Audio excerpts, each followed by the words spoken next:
আল্লাহর এক আশেকা বান্দি, এমন কোন গুনাহ নাই করে নাই। গুনাহ করতে করতে করতে করতে পুরা এলাকাবাসী ওই নারীটার বদনাম দেখলেই পর্দা লাগায়, বলে চেহারাও দেখা আমাদের কাম্য নয়। হেদায়েতের মালিক আমার আল্লাহ। এই জাহান্নামী নারী একদিন রাস্তা দিয়ে চলতেছেন, হঠাৎ তাকায় দেখে রাস্তার কিনারায় একটা কুকুর পানির পিপাসায় ছটফট করে কান্না করে জিহ্বা বের হয়ে গেল। আল্লাহর বান্দি জাহান্নামী গুনাহগার নারী অন্তরের মধ্যে একটু মায়া এসে গেছে, দৌড়াইয়া চলে গেল পানির কিনারায়। কূপের থেকে পানি উঠাবে, পানি অনেক নিচে, কেমনি উঠাবে? পাত্র নাই। মহিলার পায়ের মধ্যে ছিল চামড়ার মোজা। মোজাটা খুলিয়া পানি উঠানোর জন্য যখন ফেললো, দেখে পানি আরো নিচে নাগালে আসে। আল্লাহর বান্দি গুনাহগার জাহান্নামী নারী মাথার ভেতরে লম্বা একটা ওড়না লাগানো ছিল। একটা গুনাহগার জাহান্নামী নারীর মাথায় ওড়না, আর আমাদের মুসলমান হাজী সাহেবের মেয়ে রাস্তা দিয়ে চলে, ওড়না মাথায় লাগায় না, যাও লাগায় ফ্যাশন হিসাবে কলার মাফলা বানায় রেখেছি। আল্লাহ হেদায়েত দান করুন। এরে পর্দার আড়ালের আম্মা জানেরা,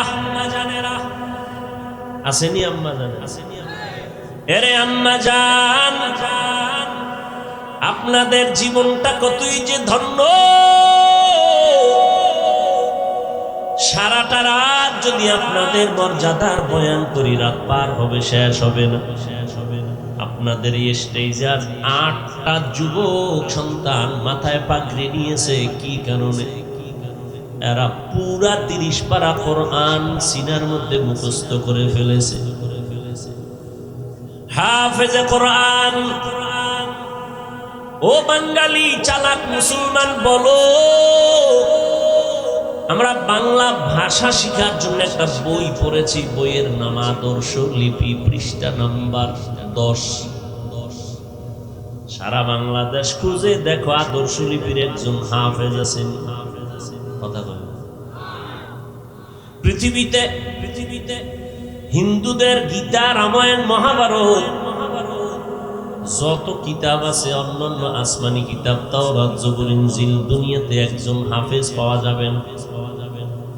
আর ঘরে ঘরে মুসলমানের তালাশ করো, বেঈমানেরা অপচেষ্টা কম করে নাই। কোরআনের পাতা জ্বালাইয়া দেওয়ার জন্য স্ট্যান্ডিয়া কোম্পানি লোক সেট করেছিল সোনার বাংলায়। এদের কাজ হইল লেখা কোরআনের কপিগুলো এক জায়গায় জমা করো, আগুন দিয়া জ্বালায় দিবা, মুসলমান যেন কোরআন পড়তে সুযোগ না পায়। আল্লাহর বান্দা ওই বেদিনরা জানে না যে আল্লাহ কোরআন হেফাজতের জিম্মা নিয়েছেন।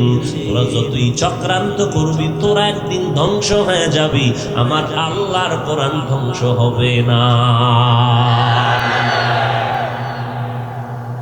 স্পেনের জমিনটা 800 বছর মুসলমান শাসন করলো। 800 বছর। তারেক বিন জিয়াদের মাধ্যমে মুসলমান চেয়ারে বসছেন। আবু আব্দুল্লাহ আন্দলুসি ছিলেন 800 বছরের শেষ ক্ষমতা, চেয়ারে বসা মুসলমান। ইহুদি বেঈমানেরা মুসলমানদেরকে দুর্বল করার জন্য 2টা পয়েন্ট বেছে নিয়েছে। এর মধ্যে একটা পয়েন্ট নারীদের দিয়া চক্রান্তের মধ্যে ফালায় দাও, নারী কেলেঙ্কারিতে ঢুকায় দাও। আর একটা চক্রান্ত, এদের একতাবদ্ধ মঞ্চকে টুকরো টুকরো করে দাও, ডিভাইডেড অ্যান্ড রোল পলিসি। টুকরা টুকরা যখন হয়ে যাবে, মুসলমানের শক্তি দুর্বল হবে। আর সারা দুনিয়াতে খুঁজে দেখো, মাদ্রাসা তুলনামূলক অনেক বেড়েছে, মসজিদ বেড়েছে, ওয়াজ বেড়েছে, বক্তা বেড়েছে, আলেম বেড়েছে, তাবলীগ বেড়েছে, কিন্তু এরপরও মুসলমান আমার সোনার বাংলায় হাতে গোনা কয়েকটা নাস্তিক আছে, যারা আমগো হুজুরদের চোখের দিয়ে তাকায় কথা বলার শক্তি নাই। এরপরও কেন ওরা বানরের মতো লাফালাফি করে? একমাত্র কারণ, কিছু ইসলামের ভেতরে ঘাপটি মারা মুনাফিক টুপিওয়ালাদের প্রশ্রয়ের কারণে। না হয় আমরা যদি টুপিওয়ালা এক ময়দানে আল্লাহর নবীর মোহাব্বত নিয়ে আল্লাহর গোলাম হয়ে ময়দানে থাকি এক আওয়াজে, যত নাস্তিক বলো বেঈমান বলো আমাদের সালাম না দিয়া কথা বলার সাহস পাবে না। ইলমে রা'জাজো করদন বেহিসাব তেরা দাদন জওবে পাসওয়াব হক না দারত দোস্তে খলকা জারেরা ইস্তে ই খসলত একে দিনদারেরা। ও আল্লাহর বান্দারা, ও পর্দার আড়ালের আম্মা জানেরা, আল্লাহর কসম, কথাটা মোবাইলে রেকর্ড করলেও মোবাইল হারিয়ে যাবে, কথাও হারিয়ে যাবে। পারলে কথাটা স্বর্ণাক্ষরে লিখে লেমিনেটিং করে ঘরের দরজায় টানায় রাখবেন। আল্লাহর কসমের পরে যদি কথা বিশ্বাস না করেন আপনার ঈমান দুর্বল হয়ে যাবে। একবার না, আমি তিনবার আল্লাহর জাতের কসম খেয়ে বললাম, ওয়াল্লাহি বিল্লাহি তাল্লাহি, আল্লাহর কসম একবার, আল্লাহর কসম দুইবার, আল্লাহর কসম তিনবার। আম্মা জানদেরকে বলে যাই, ও আম্মা জানেরা, আপনাদের সম্মান মর্যাদা আমার আল্লাহ আমার নবীর মাধ্যমে যেই পরিমাণ বাড়ায় দিয়ে গেছেন কিয়ামত পর্যন্ত, দুনিয়ার কেউ যদি বাড়াইয়া দেওয়ার জন্য আলাদা কোনো ফর্মুলা তৈরি করে, তিনবার কসম করে বললাম, নারীদের সম্মান আর বাড়বে না, বরং হতে হবে নারীদের অপমান। তুমি কি বাড়াইবা? বাড়ানোর যা প্রয়োজন কে বাড়াইছেন? আল্লাহ বাড়াই দিছেন। কি পরিমাণ বাড়াইছেন? এরে আম্মা জানেরা, আপনারা নবীদের মায়ের মতো মা, আপনাদের মর্যাদা, আপনারা সাহাবায়ে কেরামের মায়ের সমতুল্য মর্যাদাবান মা, আপনারা আলেমের মা, হাফেজে কোরআনের মা। আজ স্ত্রীতে 8টা সন্তান কোরআনের হাফেজ হয়ে মাথায় পাগড়ি নিল। এদের আব্বা আম্মার জীবনটা যে কত ধন্য। কিয়ামতের ময়দানে আল্লাহ বলবেন, কোরআনওয়ালা একটা আয়াত পর অটোমেটিক একটা লাভেল নিয়ে উঠতে থাক, তবে একা যাস না।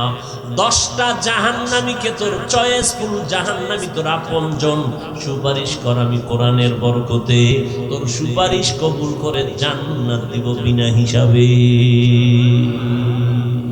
قال النبي صلى الله عليه وآله وسلم من قرأ القرآن فاستظهره فأحل حلالا وحرم حراما أدخله الله الجنة وشفعه في 10 من أهل بيته كلهم قد وجبت لهم النار। মুসলমানের ইতিহাস বিজয়ের ইতিহাস, মুসলমানের ইতিহাস জালেম বাতিল নাস্তিকদের জন্য এক আতঙ্কের ইতিহাস। মুসলমানের ইতিহাস জীবনে মাথা উঁচু করে বসবাস করার ইতিহাস। আজ আমরা ইতিহাস ভুলে গেছি, এই জন্য পাগলের মতো লাফাইতেছি। কেন লাফাই নিজেও জানি। যেমন খেয়াল করো, 800 বছরের শাসন করা স্পেনের জমিনটা কত দামি। কোরআন শরীফের 30 খণ্ড তাফসীরে কুরতুবী ওই জমিনের লেখা। মসজিদের মধ্যে কোরআনের আয়াতের তেলাওয়াত, হাদিসের ক্লাস, তাফসীরের ক্লাস। একদিনের দুদিন না, 800 বছর শাসন করলো যেই জমিনটা। ওই ইহুদি বেঈমানেরা চক্রান্ত করিয়া মুসলমানদেরকে বোকা সাজাইয়া বলে, তোমরা যদি বাঁচতে চাও তাহলে তোমরা আরব সাগর পাড়ি দিয়া মরক্কো চলে যাও। এমন ভাবে আটকাইয়া দিছে, তাও কিন্তু ওরা ডাইরেক্ট হিট করে নাই। আবু আব্দুল্লাহ আন্দলুসির সন্তান যুবক ছিল, বাবাই ছিল বুড়া, তারে হাত করছে। খুব খেয়াল করবেন, হাত করিয়ে এক সময় কয়, বাবাই বুড়া হয়ে গেছে, তুমি চাবি টাবি নয়, তুমি এখন দায়িত্ব পালন করো। চক্রান্ত ইহুদি পিছনে গাড় দিতেছে। সন্তান চিন্তা করলো বাবাই বৃদ্ধ হয়ে গেল, আমি তো একটু বুঝিয়া ক্ষমতা হাতে রাখা দরকার। প্রমাণ নয়, হাতের মধ্যে চাবি নিয়ে যখন বসলো, বাপ এক পর্যায়ে দুর্বল হয়ে গেল, মরণাপন্ন হয়ে গেল। এবার ইহুদিরা কানে কানে কয়, আমগো পরামর্শে তোরে সম্মানের জায়গায় বসাইছি, ডাইনে বামে আমগো কিছু দায়িত্ব তো দেওয়া উচিত। কথা তো ঠিক, দেও না কেন? এবার বলে তুমি ডাইনের এই দায়িত্ব পালন করো, বামের এই দায়িত্ব পালন করো। এক পর্যায়ে ডানে বামে ইহুদি চক্রান্তর দায়িত্ব নিয়ে একদিন কয় মরবি না বাঁচবি, যদি বাঁচতে চাও হয়তো এই দেশ ছেড়ে পালায়, জানা হয় তরবারি দিয়ে হত্যা করা হবে। এইভাবে করে করে মুসলমান সব স্টিমারে উঠাইয়া দিল। আরব সাগর বাড়ি দিয়ে যাবে, স্টিমার মাঝখানে যাওয়ার পরে সমুদ্রের ভেতর স্টিমারে আগুন জ্বালায় দিল। মুসলমান মরিয়া পুরিয়া ছাই হয়ে গেল। এদের ছাই দিয়ে নদীর সমুদ্রের পানি কালো বানাইল, মসজিদ ভেঙ্গে ফেললো, আগুন জ্বালায় দিল। এইবার ওরা আনন্দ মিছিল করেছে এপ্রিলের 1 তারিখ, এপ্রিল ফুল নামের। মুসলমানেরাও যে লাফায়, জানে না কেন লাফায়। 1 এপ্রিল মুসলমান লাফায়, অথচ দিন আনন্দ করে ইহুদি মুসলমানের বোকা বানাইছে। ওই লাফানো লাফায়, ইহুদিদের আনন্দের দিন, মুসলমানের ইতিহাসের কান্নার দিন, শোকের দিন, অথচ ইহুদির তালে তালে মুসলমান লাফায়। আমি হুজুরে যে ঘটনাটা বললাম, এমন নামদারি মুসলমান আছে ওদের ইতিহাস মানবে না, বরং উল্টা আমি হুজুরের বিরোধিতা শুরু করবে। ونحن على ذلك من الشاهدين والشاكرين والذاكرين والحمد لله رب العالمين.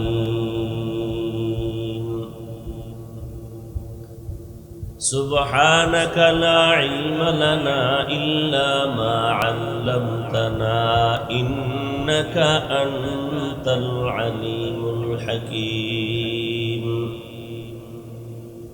رب اشرح لي صدري ويسر لي أمري واحلل عقدة من لساني واحلل عقدة من لساني يفقه قولي.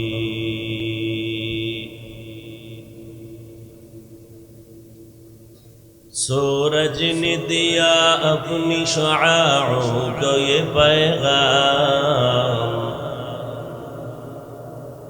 सूरज ने दिया अपनी शुआओं को ये पैगाम. दुनिया है अजब चीज, कभी सुबह कभी शाम. दुनिया है अजब चीज, कभी सुबह कभी शाम. दुनिया में हो दुनिया का तलबगार नहीं हो, दुनिया में हो दुनिया का तलबगार नहीं हो. बाजार से गुजरो खरीदार नहीं हो, बाजार से गुजरो खरीदार नहीं हो.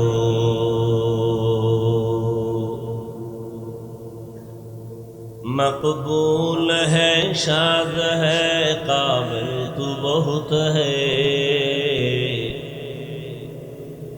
मकबूल है शाद है काबिल तू बहुत है. ऐना के मानिंदे तू नहीं दिल तू बहुत है, ऐना के मानिंदे तू नहीं दिल तू बहुत है. मोहतरम सम्मानित सभापति, प्रधान अतिथि, विशेष अतिथि बृंद, हजरत उलामाए करम, বিভিন্ন জায়গা থেকে আগত আল্লাহ পাকের আশিকিন, জাকিরিন, শাকিরিন, মুহিব্বিন, মুরব্বিয়ান এজম, কলিজার টুকরা আমার সমবয়সী যুবক বন্ধুগণ, স্নেহের ছোট ভাই, পর্দার আড়ালে সম্মানিতা মা ও বোনেরা, আল্লাহ পাকের দরবারে শুকর যে আল্লাহ রাব্বুল আলামিন এই ফিতনার যুগে দেশের বিভিন্ন জায়গায় প্রতিকূল আবহাওয়া এর মধ্যেও হাজারো লাখো মানুষের মধ্য থেকে বাছাই করে আমাদেরকে এই পৃথিবীর শ্রেষ্ঠ বাগান জান্নাতের মজলিসে আখিরাতের কিছু সম্বল সঞ্চয় করার আগ্রহে আশা ও বসার তৌফিক দান করেছেন। নিয়ামতের শুকর আদায়ার্থে সকলেই পড়ি জবান খুলে আলহামদুলিল্লাহ। দরুদ ও সালাম সৈয়দুল মুরসালিন রহমতুল লিল আলামিন শফিউল মুজনিবিন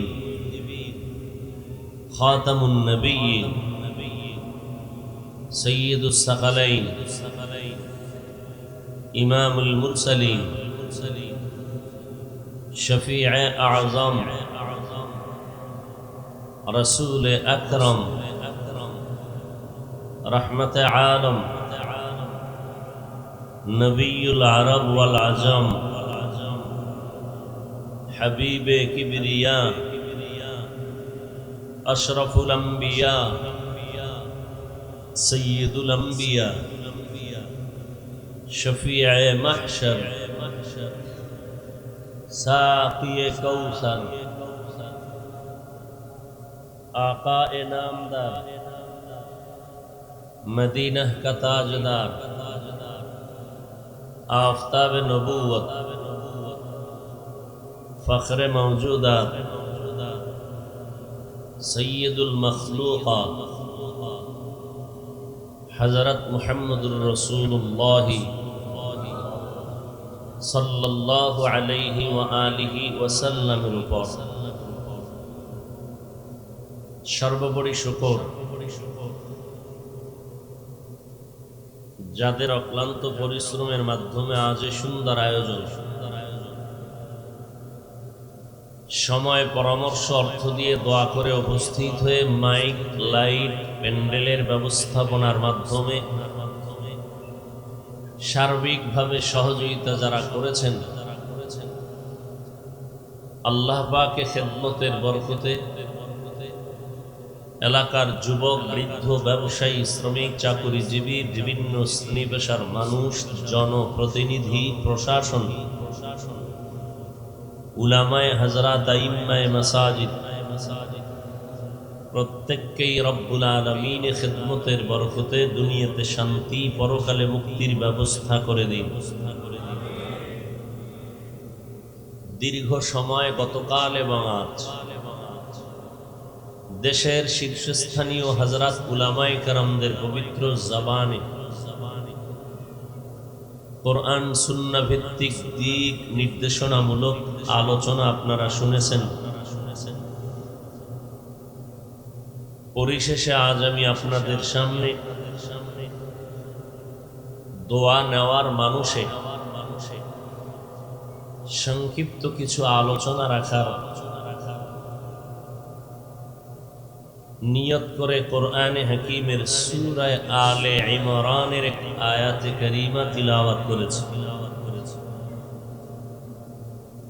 রাসূল আরবী সাল্লাল্লাহু আলাইহি ওয়া আলিহি ওয়াসাল্লামের অসংখ্য অগণিত অমীয় বাণী হাদিস শরীফের মধ্য থেকে একটি হাদিসের অংশ পড়েছে। আয়াত ও হাদিসের আলোকে ইখলাস ও রুহানিয়াতের সমন্বয় কিছু কথা বলার মতো, শুনবার মতো রব্বুল আলামিন আমাকে এবং আপনাদের প্রত্যেককেই তৌফিক দান করুন।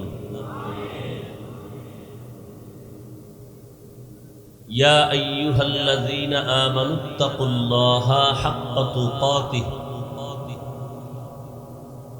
হে জগতের মুমিন নারী পুরুষ ধনী গরিব, তোমরা তাকওয়া অর্জন করো তথা আল্লাহকে ভয় করো, ভয় করার মতো হক আদায় করে। ওয়ালা তামুতুন্না ইল্লা ওয়া আনতুম মুসলিমুন, এবং তোমরা কেউ মৃত্যুবরণ করিও না মুসলমান না হওয়া পর্যন্ত। পয়গম্বর হাদিস শরীফের মধ্যে বলেন, আলা কুল্লুকুম রাঈন ওয়া কুল্লুকুম মাসউলুন আন রাইয়াতিহি, হে উম্মতেরা তোমরা সকলেই সাবধান সতর্ক, প্রত্যেকেই তোমরা দায়িত্বশীল। আল্লাহ পাকের আসামির কাঠগড়ায় আদালতে দায়িত্বের কারণে প্রত্যেকেই জিজ্ঞাসিত হবে। সাহাবায়ে কেরামে আওয়াজ শুনে প্রশ্ন করলেন, হে পয়গম্বর, দুনিয়াতে দায়িত্বশীল কে এবং কার উপর কি পরিমাণ? নবীজি বললেন, যার অধীনে যারা বসবাস করে, অধীনস্থদের কর্তা, গার্ডিয়ান, মালিক, দায়িত্বশীল। মা বাবার অধীনে সন্তান, সন্তানের জন্য মা বাপ দায়িত্বশীল। স্ত্রীগণ স্বামীদের অধীন, স্বামীগণ স্ত্রীগণের দায়িত্বশীল। সমস্ত ছাত্রদের জন্য শিক্ষক দায়িত্বশীল। মসজিদের মুসল্লিদের জন্য ইমাম খতিব দায়িত্বশীল।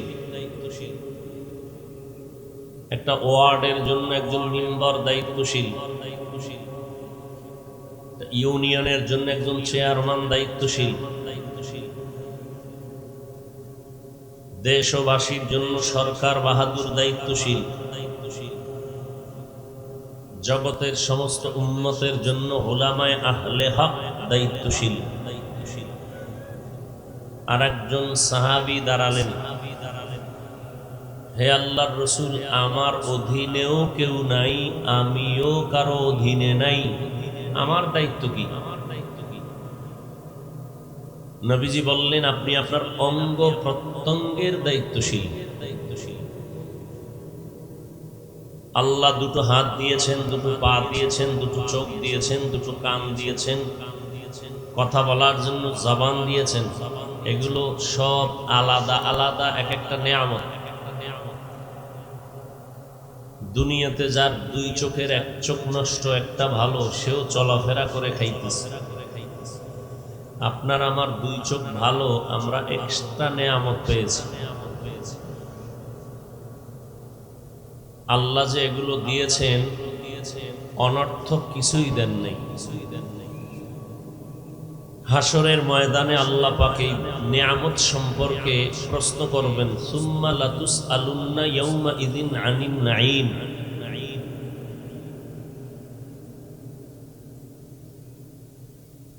মানুষ অনেকে মিথ্যার আশ্রয় নিবে হাসরের দিন, গুনাহ করেও আমলনামা দেখে বলবে আমি এ করি নাই।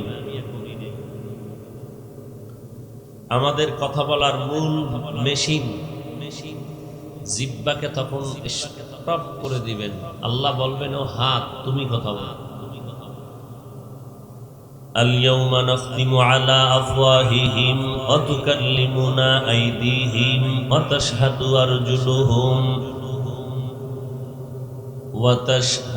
আরজুলুহুম বিমা কানু ইয়াকসিবুন।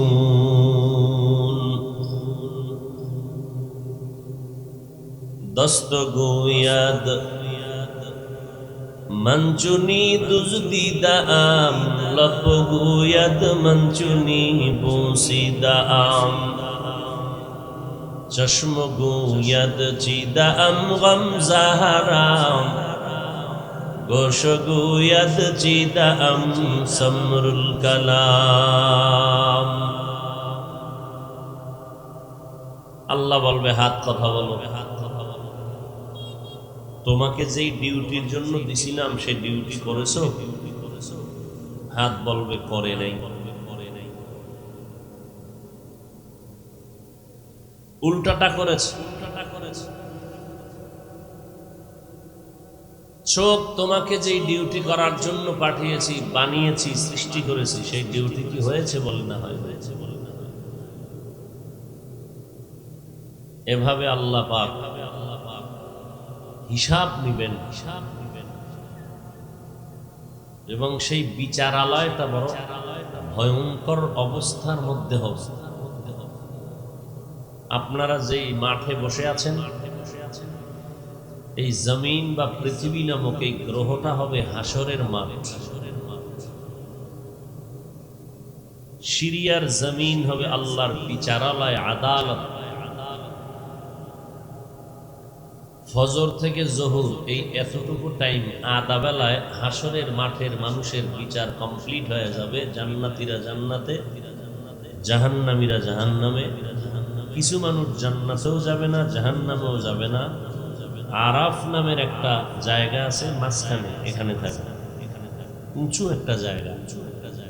মুফাসসিরিনে কেরাম বলেন সর্বশেষ এই আরাফে যারা আছে এরাও এক পর্যায়ে জান্নাতে যাবে। কোটি কোটি কোটি কোটি হাজার কোটি মানুষের বিচার আধা বেলায় কমপ্লিট হবে কিভাবে? এর মধ্যে শুধু মানুষ না, পশুর বিচার হবে। গরুকে উঠাবেন, কুত্তাকে উঠাবেন, বিচার করবেন। ওদের জান্নাত নাই, জাহান্নাম নাই, এরপর উঠাবেন কেন? অন্তর জ্বালা বাড়ানোর জন্য মানুষের। দুই গরু উঠাবেন, উঠাইয়া বলবে, এই দুর্বল গরু, শক্তি প্রয়োগ করে তোর উপরে সে জুলুম করেছিল, আজকে তোকে শক্তি দিলাম, প্রতিশোধ নে। এই কুকুর, তোমাকে দুর্বল পেয়ে গায়ের জোরে অত্যাচার করেছিল, আজ তোমাকে শক্তি দিলাম, প্রতিশোধ নাও। কমপ্লিট পশুর বিচার হবে। আল্লাহ বলবেন কুনতু তুরাবা। আল্লাহ বলবেন মাটির সাথে মিশে যাও। এগুলো দেখে গুনাহগারেরা আঙ্গুল কামড়াবে আর বলবে আফসোস, আমরা যদি এমন হইতাম, মাটির সাথে মিশে যাইতাম, না আমাদের তো জাহান্নামে যেতে হবে। আফসোস করবে, ইয়া লাইতানি কুনতু তুরাবা। এজন্য আল্লাহ কোরআনের ভিন্ন আয়াতে বলেন, وَأَمَّا مَنْ خَافَ مَقَامَ رَبِّهِ وَنَهَى النَّفْسَ عَنِ الْهَوَى فَإِنَّ الْجَنَّةَ هِيَ الْمَأْوَى ہر کے دارت خوف حق درد المدام جنت المأوى دہد پورا مقام جزب حق چی زے مخاعز انسو جا فضل او عامست در جملہ جہاں۔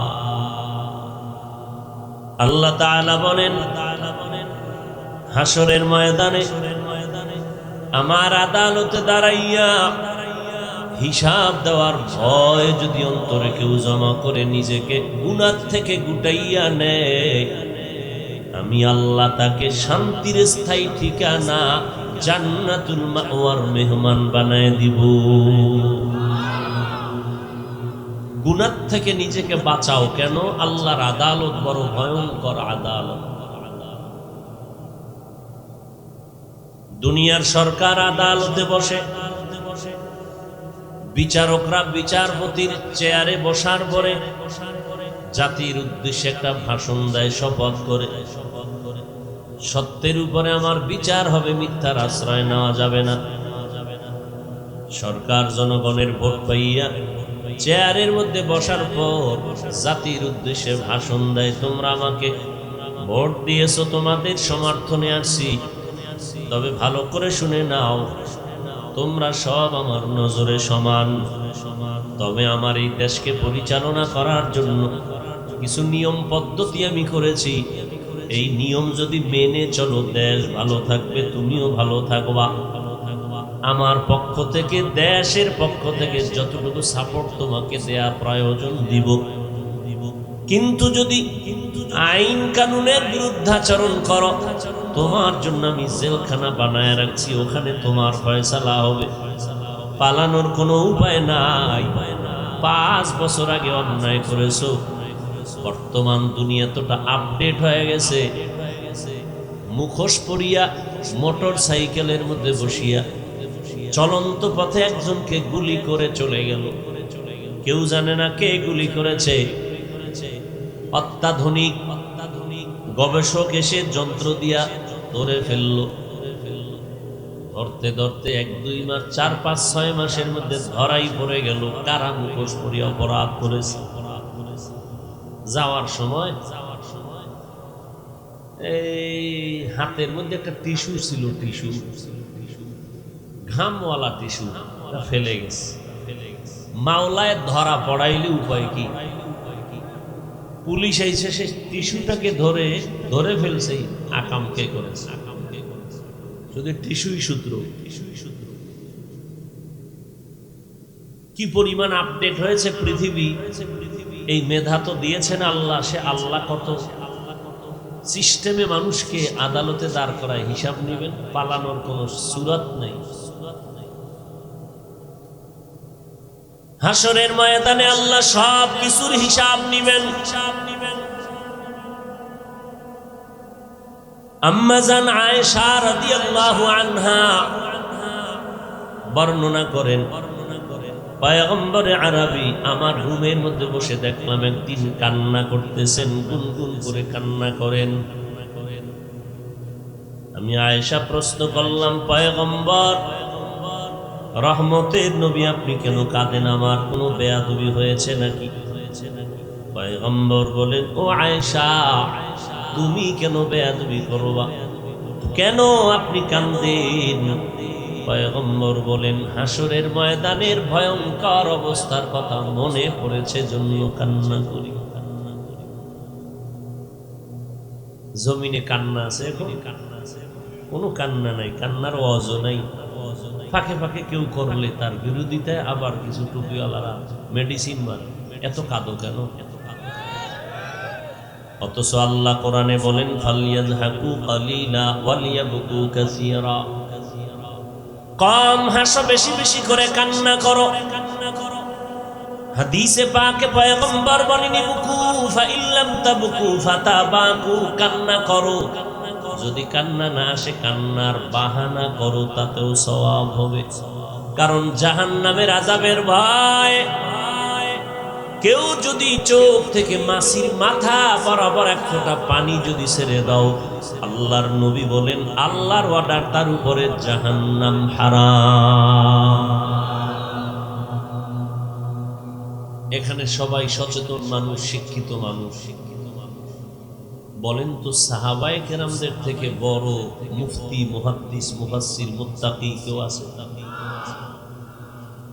ভাই সাউন্ড বাড়াও।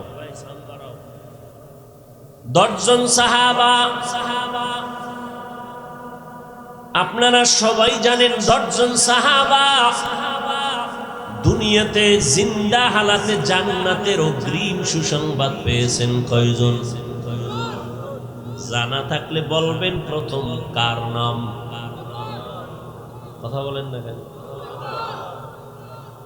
দ্বিতীয় সিরিয়ালে কার নাম? হযরত ওমর ফারুক। তৃতীয় হযরত উসমান, চতুর্থ হযরত আলী রাদিয়াল্লাহু আনহুম আজমাইন। এদের ইতিহাসটা পড়েন। যদি কিতাব কিনার টাকা না থাকে, গজবের মোবাইল নিয়ে তো বসে আছেন। বাবায় মান্নত করেছে, এই মোবাইল নিয়ে তোরে জাহান্নাম পর্যন্ত না পৌঁছাই আমি ঠান্ডা হব না। মোবাইল হাতে থাকবে আর বলবে আমার চরিত্র ভালো। বিশ্বাস করা যায় না, কারণ এটা ইন্টারন্যাশনাল এক চরিত্র বিধ্বংসী অস্ত্রের নাম মোবাইল। এমন একটা সাইট নাই যেখানে আক্রমণ করে নাই মোবাইল। একটা বাটন মোবাইল এর থেকে 1000 গুণ বেশি ক্ষতিকর শরীরের জন্য। কিয়ামতের ভিডা তো বলে দুনিয়ার লাইনে শরীরের জন্য মারাত্মক ক্ষতিকর বাটন থেকে একটা টাচ মোবাইল আরো 1000 গুণ বেশি লেখাপড়া ধ্বংস করে দিল, চরিত্র ধ্বংস করে দিল, মা বাবার সাথে বেয়াদবি করা শিখাইল এই মোবাইল। কি পরিমাণ মিথ্যা কথা জবানে প্রতিদিন সাপ্লাই হচ্ছে এই মোবাইলের দ্বারা। বেহেশতের বাগানে আছেন, নবীজির হাদিস মতে এটা বেহেশতের বাগান, বসার সাথে সাথে গুনাহগার। এখানে এসেও যারা মোবাইল নিয়ে ব্যস্ত, অবশ্যই তাদের কপাল ভালো বলে মনে হচ্ছে না।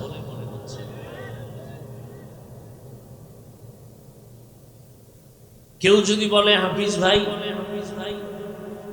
আপনার বয়ানটা দরকার, এতদিন শুধু শুনছি আজ দেখছি, তাহলে উচিত কি আজকে দেখা। যদি কারো প্রয়োজন হয় যে না আজকে বয়ানটাও প্রয়োজন, মিডিয়ার থেকে সে ডাউনলোড করে নিবে। এখানে বসে না রেকর্ডিং ভালো হবে না ছবি ভালো আসবে, এই আকামগুলো কেন করে? যে বুদ্ধি নেই যে এই জন্য করি। আমাদের বরিশালের ভাষায় বলে বুদ্ধি থাকলে ঘর জামাই হতে হয় না। এতটুকু বুদ্ধি আপনাদের মেধায় নাই, ব্রেনে নাই যে এখন বসে একটু দেখি, বয়ান শুনি, বয়ান আমার লাগলে আমি স্পষ্টত সুন্দরভাবে মিডিয়া থেকে ডাউনলোড করে নিতে পারবো। বসে বসে এই সময়টা যে মোবাইল নিয়ে ব্যস্ত, তার দুনিয়ার সব একদিক মোবাইলের দিকে নজর। এরপরে আল্লাহ না করুন কত জিনেরায় মাঝখানে বসা আছে, মোনাজাতের পরে মোবাইল নিয়ে যাবে।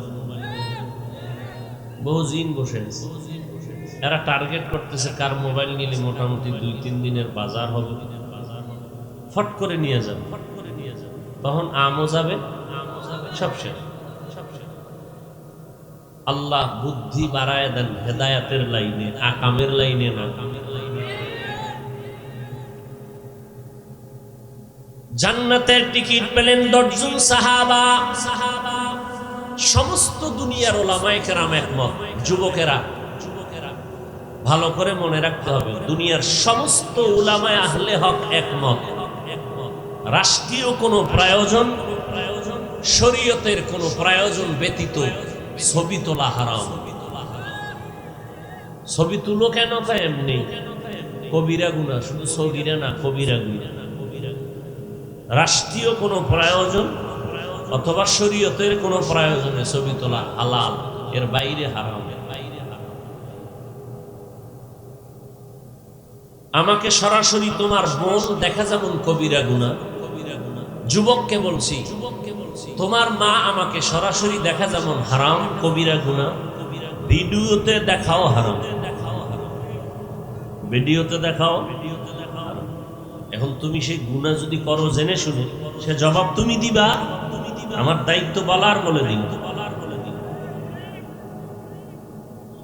ইয়া আইয়ুহাল্লাযীনা আমানুত্তাকুল্লাহা হাক্কা তুকাতিহি ওয়া লা তামুতুন্না ইল্লা ওয়া আনতুম মুসলিমুন।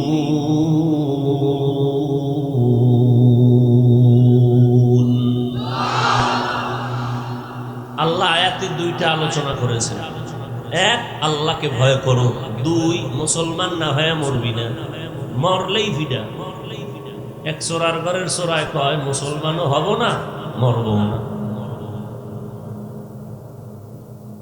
আল্লাহ বলেন আমাকে ভয় করো, ভয় করার মতো হক আদায় করে। সাহাবায়ে কেরামে আওয়াজ শুনে ক্রন্দনরত অবস্থায় বেকারার হয়ে গেলেন। ও পয়গম্বর, আল্লাহ যত বড়, তার হক আদায় করে ভয় করা পৃথিবীর কারো দ্বারা সম্ভব না। নবীও পেরেশান হয়ে গেছেন, আসলেই আমার আল্লাহ যত বড়, ওই পরিমাণ হক আদায় করে বান্দার ভয় করা সম্ভব না। আল্লাহ আয়াত নিয়ে জিব্রাইল আমিনকে পাঠায় বলে, ও জিব্রাইল যাও, সান্ত্বনার বাণী শোনায় দাও, পেরেশানি দূর করে দাও, বলে দাও ইত্তাকিল্লাহা মাস্তাতাতুম। ও দুনিয়ার মুমিনেরা, তোমরা আল্লাহর হক আদায় করে ভয় করা লাগবে না, বরং তোমাদের সাধ্য মতো তোমরা আল্লাহকে ভয় করো। সাহাবায়ে কেরাম আশ্বস্ত হলেন, হ্যাঁ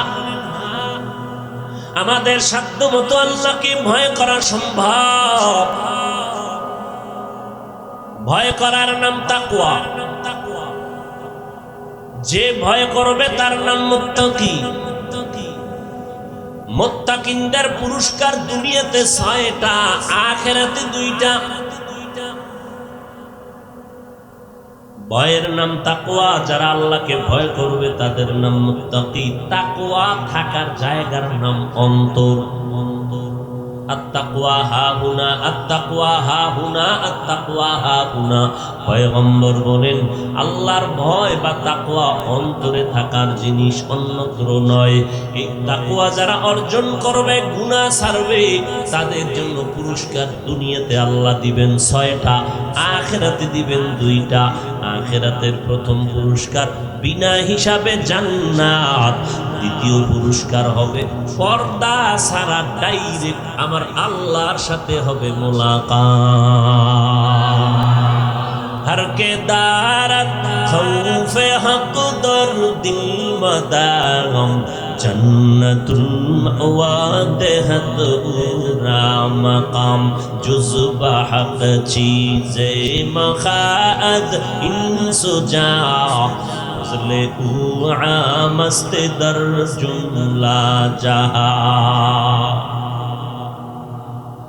আল্লাহর ভয় আমি যদি জিজ্ঞাসা করি এখানে আপনারা কারা কারা আল্লাহকে ভয় করেন বলে যদি প্রশ্ন করি, সবাই দাঁড়াইয়া আবেগে বলবে হুজুর আপনাদের তুলনায় আমরা বেশি ভয় করি আল্লাহরে।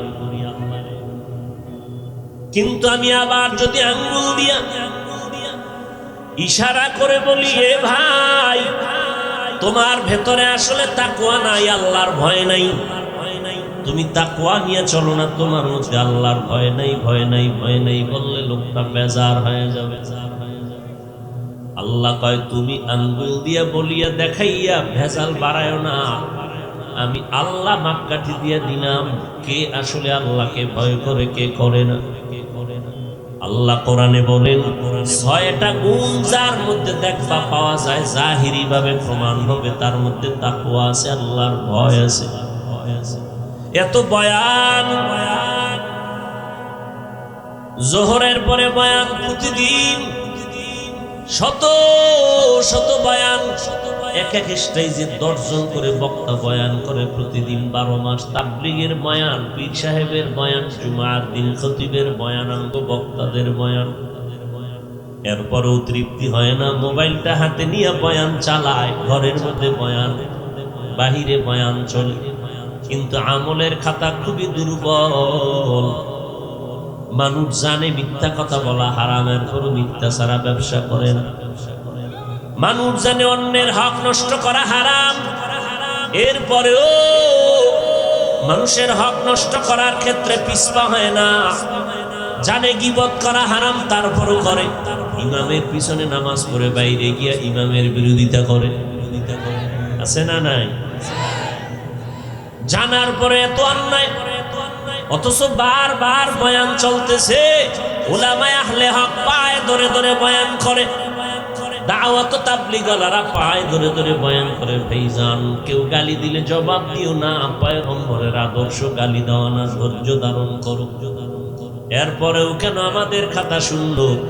এই প্যান্ডেলের ভেতরে এমন আল্লাহর বান্দা নবীরা আশিক আছেন, আজকে ফজরের নামাজ পড়েন নাই, জোহর পড়েন নাই, আসর পড়েন নাই, মাগরিব পড়েন নাই, এশাও নাই, এমন আশিক কেউ নেই।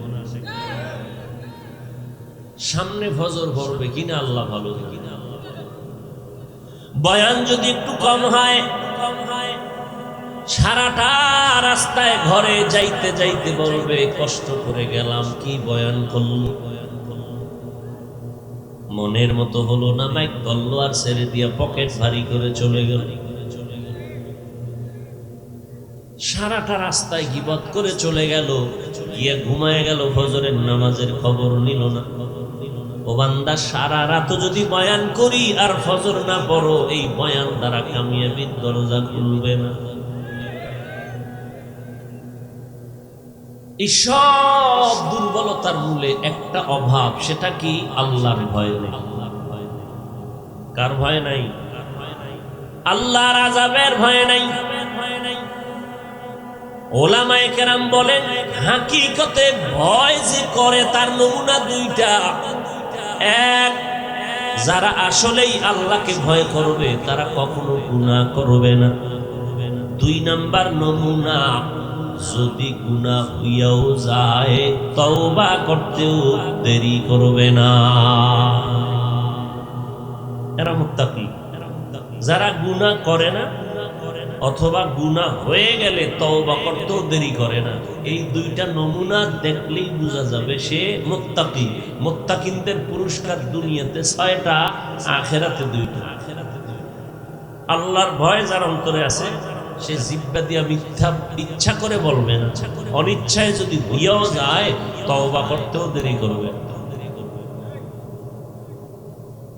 ভাইরা আমার,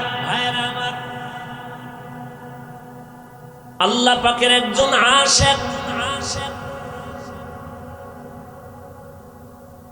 পথ দিয়া চলতেছেন। আল্লাহর এক আশিকা বান্দি এমন কোন গুনাহ নাই করে নাই, গুনাহ করতে করতে করতে করতে পুরা এলাকাবাসী নারীটার বদনাম দেখলেই পর্দা লাগায়, বলে চেহারাও দেখা আমাদের কাম্য নয়। হেদায়েতের মালিক আমার আল্লাহ এই জাহান্নামী নারী একদিন রাস্তা দিয়ে চলতেছেন, হঠাৎ তাকায় দেখে রাস্তার কিনারায় একটা কুকুর পানির পিপাসায় ছটফট করে কান্না করে জিহ্বা বের হয়ে গেল। আল্লাহর বান্দি জাহান্নামী গুনাহগার নারী অন্তরের মধ্যে একটু মায়া এসে গেছে, দৌড়াইয়া চলে গেল পানির কিনারায়। কূপের থেকে পানি উঠাবে, পানি অনেক নিচে, কেমনি উঠাবে? পাত্র নাই। মহিলার পায়ের মধ্যে ছিল চামড়ার মোজা, মোজাটা খুলিয়া পানি উঠানোর জন্য যখন ফেললো, দেখে পানি আরো নিচে নাগালে আসে। আল্লাহর বান্দি গুনাহগার জাহান্নামী নারী মাথার ভেতরে লম্বা একটা ওড়না লাগানো ছিল। একটা গুনাহগার জাহান্নামী নারীর মাথায় ওড়না, আর আমাদের মুসলমান হাজী সাহেবের মেয়ে রাস্তা দিয়ে চলে, ওড়না মাথায় লাগায় না, যাও লাগায় ফ্যাশন হিসাবে গলার মাফলা বানায় রেখেছি। আল্লাহ হেদায়েত দান করুন। এরে পর্দার আড়ালের আম্মা জানেরা, আসেনি আম্মা জানে? এরে আম্মা জান, আপনাদের জীবনটা কতই যে ধন্য। সারাটা রাত যদি আপনাদের মর্যাদার বয়ান করি, রাত পার হবে, শেষ হবে না। আপনাদের এই স্টেজে আজ 8টা যুবক সন্তান মাথায় পাগড়ি নিয়েছে। কি কারণে? এরা পুরা 30 পারা কোরআন সিনার মধ্যে মুখস্থ করে ফেলেছে। হাফেজে কোরআন। ও বাঙালি চালাক মুসলমান বলো, আমরা বাংলা ভাষা শিখার জন্য একটা বই পড়েছি, বইয়ের নাম আদর্শ লিপি, পৃষ্ঠা নাম্বার 10। সারা বাংলাদেশ খুঁজে দেখো আদর্শ লিপির একজন হাফেজ আছেন। কথা বলে পৃথিবীতে হিন্দুদের গীতা, রামায়ণ, মহাভারত, যত কিতাব আছে, অন্যান্য আসমানি কিতাব, তাওরাত, জবুর, ইনজিল, দুনিয়াতে একজন হাফেজ পাওয়া যাবে না। আর ঘরে ঘরে মুসলমানের তালাশ করো, বেঈমানেরা অপচেষ্টা কম করে নাই, কোরআনের পাতা জ্বালাইয়া দেওয়ার জন্য স্ট্যান্ডিয়া কোম্পানি লোক সেট করেছিল সোনার বাংলায়। এদের কাজ হইল লেখা কোরআনের কপিগুলো এক জায়গায় জমা করো, আগুন দিয়া জ্বালায় দিবা, মুসলমান যেন কোরআন পড়তে সুযোগ না পায়। আল্লাহর বান্দা ওই বেদিনরা জানে না যে আল্লাহ কোরআন হেফাজতের জিম্মা নিয়েছেন। তোরা যতই চক্রান্ত করবি তোরা একদিন ধ্বংস হয়ে যাবি, আমার আল্লাহর কোরআন ধ্বংস হবে না। স্পেনের জমিনটা 800 বছর মুসলমান শাসন করলো, 800 বছর। তারেক বিন জিয়াদের মাধ্যমে মুসলমান চেয়ারে বসছেন। আবু আব্দুল্লাহ আন্দলুসি ছিলেন 800 বছরের শেষ ক্ষমতা, চেয়ারে বসা মুসলমান। ইহুদি বেঈমানেরা মুসলমানদেরকে দুর্বল করার জন্য 2টা পয়েন্ট বেছে নিয়েছে। এর মধ্যে একটা পয়েন্ট নারীদের দিয়া চক্রান্তের মধ্যে ফালায় দাও, নারী কেলেঙ্কারিতে ঢুকায় দাও। আর একটা চক্রান্ত, এদের একতাবদ্ধ মঞ্চকে টুকরো টুকরো করে দাও, ডিভাইডেড অ্যান্ড রোল পলিসি। টুকরা টুকরা যখন হয়ে যাবে মুসলমানের শক্তি দুর্বল হবে। আর সারা দুনিয়াতে খুঁজে দেখো, মাদ্রাসা তুলনামূলক অনেক বেড়েছে, মসজিদ বেড়েছে, ওয়াজ বেড়েছে, বক্তা বেড়েছে, আলেম বেড়েছে, তাবলীগ বেড়েছে, কিন্তু এরপরও মুসলমান আমার সোনার বাংলায় হাতে গোনা কয়েকটা নাস্তিক আছে যারা আমগো হুজুরদের চোখের দিয়ে তাকায় কথা বলার শক্তি নাই।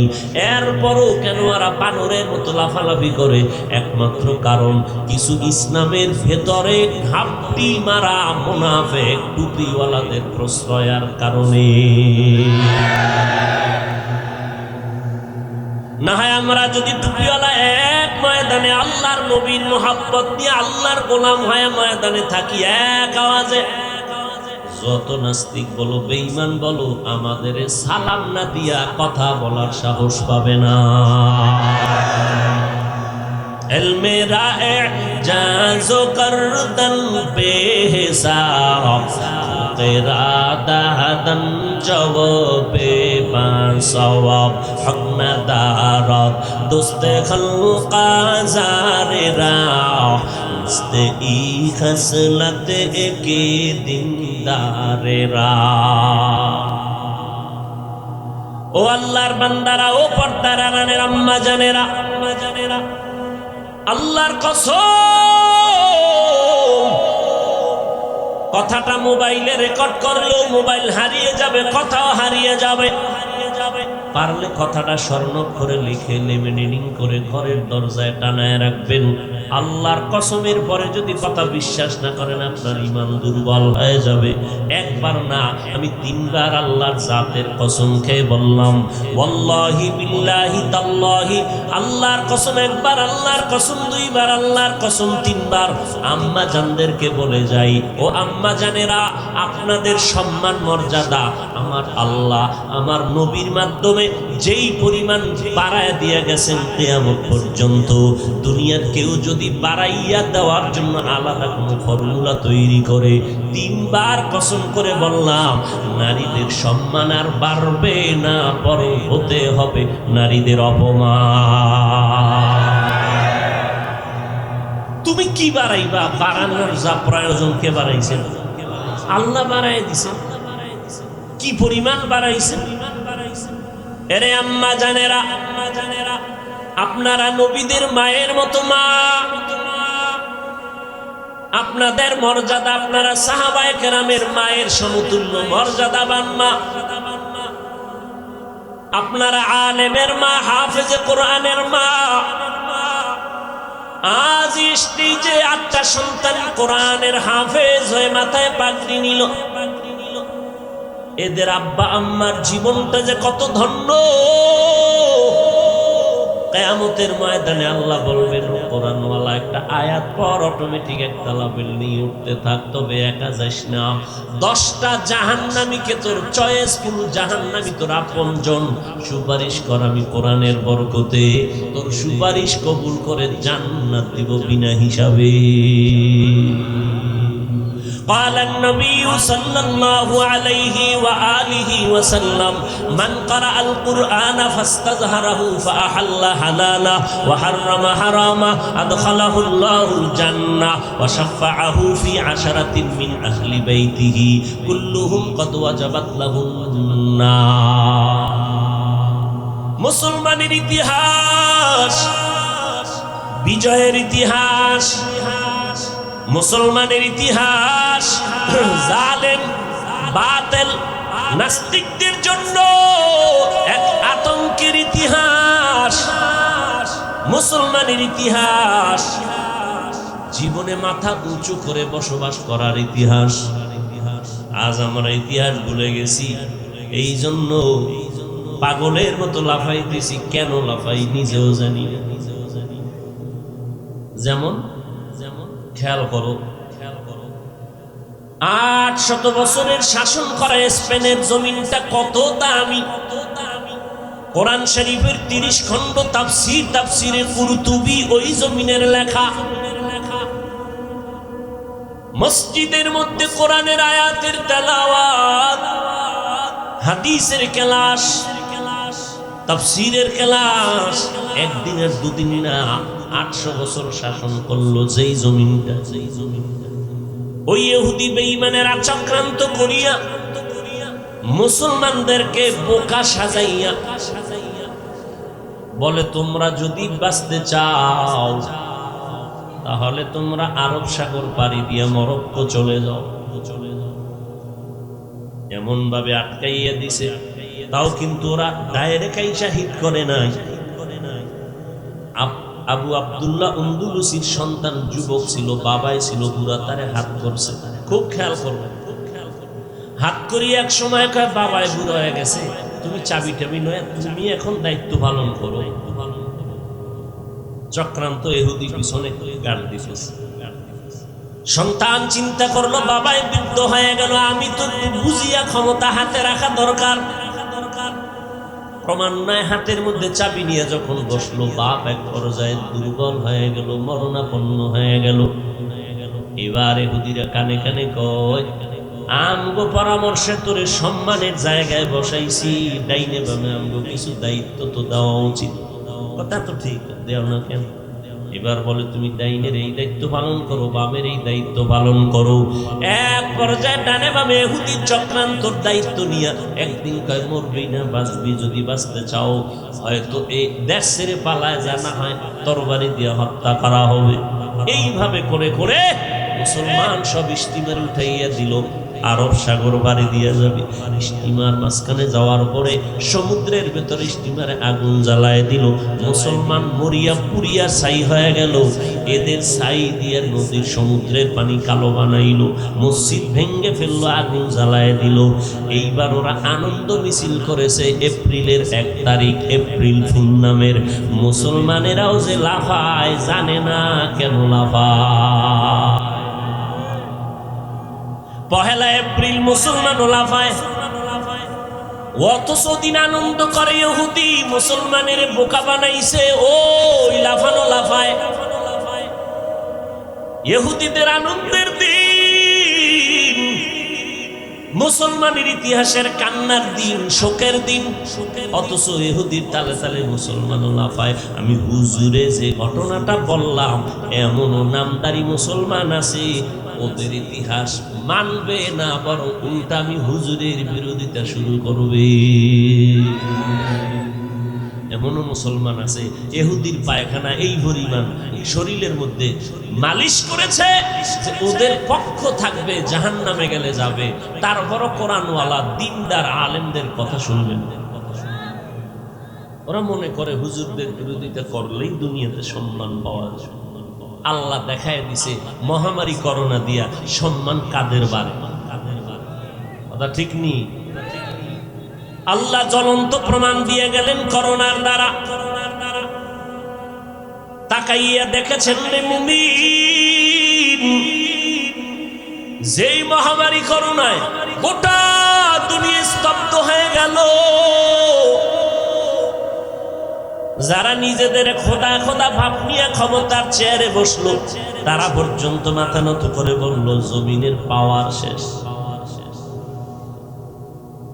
চাকুরিজীবীর চাকুরি নাই, ব্যবসায়ীর ব্যবসা নাই, লেখাপড়াওয়ালার লেখাপড়া নাই, সব বন্ধ। ফাঁকে ফাঁকে একটা আওয়াজ কানে আসে, অটো বাস, কথা হয় না, সব বন্ধ। সাক্ষী দিবা, সত্য কথা বলবা, মরে গেল। তুমি মানো আর না মানো সেটা ভিন্ন, সমর্থন তো দিবা যে হ্যাঁ এটা সত্য। সব বন্ধ হয়ে গেল। মহামারী করোনায় একটা মাদ্রাসাও বন্ধ হয় না। শুধু কি তাই? ইতিহাস ভুলে যেও না, লিখে রাখো। বেঈমানরা ইতিহাসকে চাপা দেওয়ার জন্য চক্রান্ত করে, আমাদের ইতিহাস যেন ভুলে না যায়। এই মহামারী করোনায় শত শত করোনার লাশ, বাবায় মরে গেল, লাশটা ফালায় দিয়ে আসলো, সন্তানেরা কাছে যায় না, জানাজায় যায় না, করোনা। ওই লাশগুলো পুলিশ খবর পেয়ে থানার মধ্যে নিয়ে গেছে, আর শত শত লাশ কাদের মধ্যে নিয়া গোসল করাইয়া, কাফন পরাইয়া দাফন করাইলো এই দেশের টুপিওয়ালা উলামায়ে কেরাম। একজন হুজুরেও করোনায় মরে নাই। বাঁচানের মালিক কে? ও আল্লাহর বান্দারা, কোন হুজুর করোনায় পড়িয়া চাকরি নাই বলিয়া রাস্তায় গিয়া বলেন আমারে টাকা দাও, না খাইয়া মরি, ভিক্ষা দাও। কষ্ট করিয়া হলেও দিন কাটাইছে, কিন্তু কারো কাছে গিয়া ভিক্ষার হাত বিছায় নাই। অল্প থাকলেও আল্লাহ বরকত দেয় যদি তোমার সম্পদ হালাল হয়। সম্মান দেওয়ার মালিক আল্লাহ, তুমি এটাকে কমাইবা কেমনে?